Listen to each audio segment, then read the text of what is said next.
జయశంకర్ భూపాలపల్లి జిల్లా చిట్యాల మండలం నైన్పాక గ్రామంలో Suven agro industries private limited ఆధ్వర్యంలో నిర్మించనున్న ఆయిల్ ఫామ్ ఫ్యాక్టరీ భూమి పూజ కార్యక్రమం గురువారం ఘనంగా జరిగింది. ఈ కార్యక్రమంలో భూపాలపల్లి మాజీ ఎమ్మెల్యే గండ్ర వెంకట రమణారెడ్డి, గండ్ర సునీతారెడ్డి దంపతులు ముఖ్య అతిథులుగా పాల్గొన్నారు. ఈ సందర్భంగా మాజీ ఎమ్మెల్యే గండ్ర మాట్లాడుతూ రైతు సోదరులకు విజయదశమి శుభాకాంక్షలు తెలిపారు. ఆయిల్ ఫామ్ పంట దిగుబడి మొదలవుతున్న తరుణంలో ఫ్యాక్టరీ లేక రైతులు ఆందోళన చెందుతున్నారు. ఎన్నో అడ్డంకుల తరువాత ఈరోజు భూమి పూజ జరగడం రైతుల విశ్వాసానికి నిదర్శనం. వచ్చే దసరా నాటికి ఫ్యాక్టరీ నిర్మాణం పూర్తిచేసి రైతులకు అందుబాటులోకి తీసుకువస్తాం అని ఆయన భరోసా ఇచ్చారు. అలాగే మిర్చి, పత్తి, వరి వంటి సంప్రదాయ పంటలకు ప్రత్యామ్నాయంగా ఆయిల్ ఫామ్ సాగు చేయాలని రైతులను ప్రోత్సహించారు. ఆయిల్ ఫామ్ పంట నిరంతర దిగుబడిని అందించే పంట కాబట్టి దీన్ని ఒక స్థిరమైన ఉపాధి వనరుగా భావించాలని పిలుపునిచ్చారు. ఈరోజు నైన్పాక గ్రామం చిట్యాల మండలంలో విజయదశమి రోజు ఈ భూమి పూజా కార్యక్రమం ఫ్యాక్టరీకి ఇనాగ్రేషన్ మన శంకుస్థాపన కార్యక్రమానికి విచ్చేసిన రైతు సోదరులందరికీ మరొక్కసారి పేరు పేరున స్వాగతం సుస్వాగతం తెలియజేసుకుంటున్నా. ఈరోజు అందరికీ రైతు సోదరులందరికీ కూడా ఈ కార్యక్రమానికి వచ్చిన అందరికీ కూడా దసరా శుభాకాంక్షలు. మరి ఈరోజు ఎంతో సంతోషించదగ్గ విషయం. ఎందుకంటే 4 సంవత్సరాల క్రితం విజయదశమి రోజు మొట్టమొదటిసారిగా మొదటి ఆయిల్ పామ్ మొక్క మన యుగేంద్రాచారి మరి ఫీల్డ్లో ఫస్ట్ టైం ఆయిల్ పామ్ మొక్క నాటడం జరిగింది. 4 సంవత్సరాల తర్వాత మళ్ళీ ఈరోజు మరి భూమి పూజ కార్యక్రమం నిర్వహించుకుంటున్నాం. చాలామందికి చాలా అనుమానాలు ఉండే మరి ఎట్లుంటుందో ఏందో అని చెప్పేసి, కానీ ఎప్పుడు చెప్తూ ఉండే ఫ్యాక్టరీ ఖచ్చితంగా కడతాం, మనకు రావాల్సినంత ఫ్రూట్ వచ్చినప్పుడు ఖచ్చితంగా ఫ్యాక్టరీ ఉంటుంది అని చెప్పేసి ఆ రోజే తెలియజేసినాం. ఆ మాటకు తగ్గట్టుగా ఈరోజు ఆచరణలో పెట్టినాం. మరి ఫ్రూట్ కొనే విషయంలో కూడా రైతులకు ఎటువంటి ఇబ్బంది లేకుండా చాలామందికి మరి వారి మండలాల్లో వాళ్ళ గ్రామాల్లోనే డైరెక్ట్ ప్రొక్యూర్మెంట్ చేసి ఫ్రూట్ని మరి దగ్గరలో ఫ్యాక్టరీకి తరలించడం జరుగుతున్నది. మరి ఫ్రూట్ ఇంటేక్ మరి పెరగబోతున్నది రానున్న రోజులలో. దానికి అనుగుణంగా మరి ఇక్కడ నైన్పాక గ్రామంలో అయితే మరి భూపాలపల్లి జిల్లా అందరికి కూడా మరి సెంటర్ పాయింట్గా ఉంటుంది. ఇక్కడ మరి ఫ్యాక్టరీ పెట్టాలని నిర్ణయించుకున్నాం. మరి ఈరోజు విజయదశమి రోజు ఈ శంకుస్థాపన కార్యక్రమం చేసినాం కాబట్టి ఖచ్చితంగా మనకి ఎటువంటి ఆటంకాలు లేకుండా వచ్చే విజయదశమి నాటికి మనం ఇక్కడ ఒక ఫ్యాక్టరీ నెరవేర్చకపోతున్నామని చెప్పేసి ఈ సందర్భంగా తెలియజేసుకుంటూ మరి మమ్మల్ని ఎప్పటికప్పుడు ఆశీర్వదించి మమ్మల్ని నమ్మి ఈరోజు రైతు సోదరులందరూ ఇచ్చిన మరి తోడ్పాటుకి మరొక్కసారి పేరున ధన్యవాదాలు తెలియజేసుకుంటూ ముగిస్తున్నా.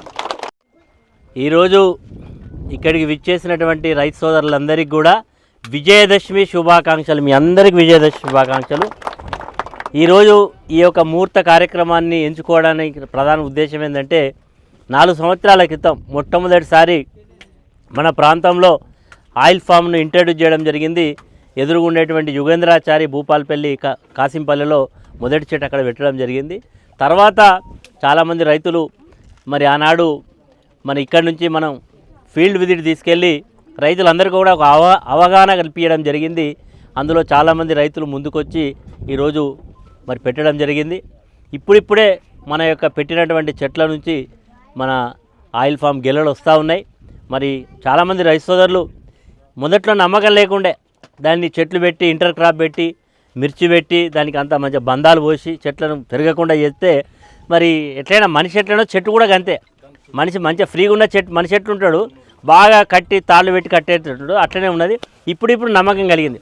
ఇక్కడ మన ఎదురుగానే రాజేశ్వరరావు గారు ఉన్నారు, ఇంకొక రాజేశ్వరరావు గారు, ఇక్కడ చాలామంది రైతులు ఉన్నారు. అందరికీ ఇప్పుడు నమ్మకం కలిగింది. రాజేశ్వరరావు గారి తోటలో మరి చాలా మంచి పెద్ద సైజు గెలలు, దాదాపు 27-28 కిలోల స్థాయిలో కూడా పెద్ద సైజులో గెలలు వస్తూ ఉన్నాయి. మరి ఈరోజు మీరు అందరూ కూడా నేను చాలా అధ్యయనం చేసిన తర్వాత ఈ యొక్క ఆయిల్ ఫామ్ పెడితే రైతులకు మేలు జరుగుతుంది. మరి ఈరోజు నిత్యం కూలీల యొక్క ఇబ్బంది ఉన్నది, వాతావరణం కూడా సహకరించడం లేదు. ఈ సంవత్సరం పడితే కంటిన్యూగా వర్షం పడ్డది. అసలు వర్షం అంటే దుందామంటే కూడా మనం కలుపు తీద్దామంటే కూడా పరిస్థితి లేకుండా వర్షాలు పడ్డాయి. పెడుతున్న కరువు ఒకరు. ఇది అన్నిటినీ తట్టుకొని నిలబడేటువంటి మరి చెట్టు. దీనివల్ల మంచి ఫలితాలు ఉంటాయి.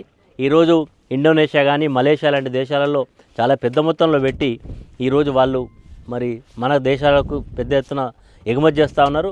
మన ప్రభుత్వం కూడా నరేంద్ర మోడీ గారు వచ్చిన తర్వాత దీన్ని పెద్ద మొత్తంలో మరి భారతదేశం అంతా కూడా విస్తరించాలనే ఉద్దేశంతో ఈ మిషన్ ఆయిల్ ఫామ్ యొక్క మిషన్ తీసుకొని రైతులకు డిప్లు సబ్సిడీలో ఇవ్వడం, ఇన్సెంటివ్ కూడా ఇవ్వడం ఇవన్నీ జరుగుతూ ఉన్నాయి. కాబట్టి రైతు సోదరులు అందరూ కూడా మనందరం కూడా 30-40 సంవత్సరాల క్రితం మన ప్రాంతంలో పత్తి లేదు. ఎప్పుడైతే 30-40 ఏళ్ళ కింద పత్తి వచ్చిందో మనం ప్రతి సంవత్సరం కూడా పత్తి పెడతా ఉన్నాం. కానీ పత్తి కూడా ఈరోజు కంటిన్యూగా పెట్టడం వల్ల కొంత రోగాలు వస్తూ ఉన్నాయి. మరి దిగుబడి కూడా ఈరోజు ఆశించిన స్థాయిలో వస్తలేదు. కాబట్టి మరి ఈరోజు మిర్చి కూడా మన ప్రాంతంలో పెడతారు, ప్యాడీ కూడా బాగా పెడతారు. మనం సలివాగు మోరంచ వెంబడి కూడా వర్షాకాలం కంటిన్యూగా మన వర్షాలు వస్తాయని చెప్పి ఒకటే పంట తీసుకుంటా ఉన్నారు. కానీ మీరు అందరికీ తెలుసు, మొన్న మోరంచ వచ్చినప్పుడు 4 రోజులు పెట్టినటువంటి ఆయిల్ ఫామ్ నీళ్ళలోనే మునిగి ఉన్నది. అసలు తేలని కూడా తెలియలేదు.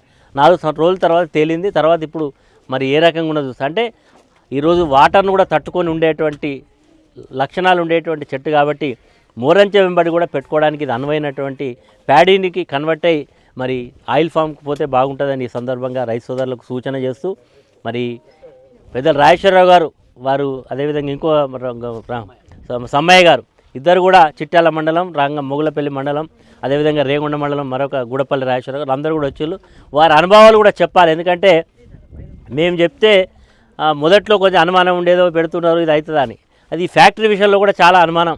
మీ అందరూ తెలుసుకుని గతంలో శాసనసభ్యుడు ఉన్నప్పుడు నేను కావాలనుకుంటే మహబూబాద్ కావాలంటే తీసుకుంటుంటే, వరంగల్ తీసుకోగలుగుతుంటే ఎక్కడైనా కానీ ఈ ప్రాంతం మన ప్రాంతానికి ఎక్కువ రైతులతో నాకు అసోసియేషన్ ఉండాలి, మీతో నాతో మీకు ఉండాలనే ఉద్దేశంతో నేను ఈ జిల్లాను ఎంపిక చేసుకున్నాను. మరి ఈరోజు పెట్టిన తర్వాత మరి ఇప్పుడిప్పుడే ప్రభుత్వం నేను ఓడిపోవడం, ప్రభుత్వం మారడం, చాలామంది ఇక్కడ ఫ్యాక్టరీ పెట్టకుండా ఎట్లా వస్తుంది చూస్తాం, అది ఉండదు, ఇది పోతుంది, పెట్టిన వాళ్ళు ఇబ్బంది పడతారని. కానీ ప్రభుత్వాలు అనేటి ఆన్గోయింగ్ స్కీమ్స్, అంటే ప్రభుత్వాలు వస్తుంటాయి పోతుంటాయి, కానీ వ్యవస్థ అనేది కంటిన్యూగా ఉంటుంది. మరి ఈరోజు మేము మరొకసారి మీ అందరికీ ఈ విజయదశమి రోజు మనం ప్రారంభించుకున్నటువంటి ఈ ఆయిల్ ఫామ్ ఫ్యాక్టరీ మరొక విజయదశమి, నెక్స్ట్ విజయదశమికి ఖచ్చితంగా ప్రారంభించుకుంటాం. ఇదేం అనుమానం లేదు. మరి ఇప్పటికే వచ్చేటువంటి గెలల యొక్క సేకరణ కూడా ఎలాంటి ఇబ్బంది లేకుండా రైతు సోదరులందరికీ కూడా మరి ఇప్పటికే మేము అష్యూరెన్స్ ఇచ్చినాం. అందరికీ కూడా రాత్రైనా పగలైనా ఎప్పుడు వచ్చినా కానీ తీసుకెళ్ళి మీకు సకాలంలో తీసుకెళ్ళడం జరుగుతూ ఉన్నది. కాబట్టి ఈరోజు ధరలు కూడా పెరుగుతూ ఉన్నాయి. దాదాపు ఈరోజు 19,400 ఈ నెల మన ఆయిల్ ఫామ్ గెలకు ప్రభుత్వం నిర్ణయం చేయడం జరిగింది. నాకు తెలిసి ఈ సంవత్సరం హయ్యెస్ట్గా 23-24 వేలకు కూడా రీచ్ అయ్యే అవకాశం ఉన్నది. ఖచ్చితంగా మరి మీరు కూడా ఇంటర్ క్రాప్ చేయండి, కానీ దానికి బాగా బంధాలు పోసుడు, చెట్లు కట్టుడు ఇవి చేయకుండా కొంచెం ఫ్రీగా ఇడిచిపెట్టి 1 సంవత్సరం 2 సంవత్సరాలు 3rd ఇయర్ నుంచి వదిలేసి కొంచెం పోదన చేయండి, నీళ్లు పెట్టండి. నేను చాలా దిక్కులు చూస్తూ ఉన్నా, మరి ఇంటర్ క్రాప్ ఉన్నంతసేపు బాగానే చేస్తుంది, తర్వాత దాన్ని వదిలేస్తుండ్రు. నిజంగా చెట్టుకు నీళ్ళు ఎప్పుడు అవసరం? ఏప్రిల్, మే, జూన్, జూలై, అంటే వర్షాలు లేనప్పుడు నీళ్ళు అవసరం ఉంటాయి. కాబట్టి నీళ్ళు ఇవ్వడం, ఎరువులు ఇవ్వడం చేస్తే మంచి ఫలితాలు ఉంటాయి. కాబట్టి దయచేసి ఇది మంచి దీర్ఘకాలికమైనటువంటి, ఈసారి పెట్టి 5 ఏళ్ళు మర్చిపోతే 5 ఏళ్ళు మీరు కరెక్ట్ పోదన చేసి వదిలేస్తే 40 ఏళ్ళ వరకు దీని యొక్క ఫలితాలు వస్తాయి. కాబట్టి అందరూ కూడా దీని దిశలో ఆలోచన చేయండి.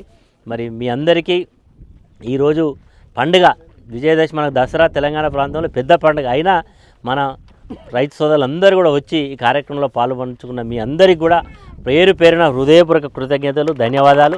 మరి మీరందరూ కూడా ఇంకా ఎవరైనా పెట్టాల్సిన వాళ్ళు కూడా పెట్టుకొని దీన్ని రాబోయే రోజుల్లో ఇంకింత ఫలితాలు పొందాల్సిందిగా కోరుకుంటూ, ఇంటర్ క్రాప్ విషయంలో కూడా ఈరోజు ఆయిల్ ఫామ్తో పాటు కోకో కూడా మరి పెట్టడానికి ఇంట్రెస్ట్ ఉన్న వాళ్ళు కోకో పెట్టుకోవచ్చు, శ్రీగంధం, మరి అదేవిధంగా మరి బార్డర్లో మరి వెదురు కూడా పెట్టుకుంటే బాగుంటుంది. ఎందుకంటే వెదురు ఈ పందులు గిందులు అన్నింటిని కూడా పెద్దగా అయితే రావడానికి ఇబ్బంది ఉంటుంది. కాబట్టి ఫెన్సింగ్తో పాటు ఫెన్సింగ్ వెంబడి వెదురు కూడా పెట్టుకుంటే వెదురుతో పాటు ఆదాయం కూడా ఉంటుంది. తర్వాత విండ్స్ను కూడా, గాలి యొక్క ప్రెషర్స్ కూడా తట్టుకునే అవకాశం ఉంటుంది. కాబట్టి అన్నీ కూడా ఆలోచన చేసి ఇంకా ముందుకు వెళ్ళాల్సింది కోరుకుంటూ వచ్చిన మీ అందరికీ మరొకసారి ధన్యవాదాలు.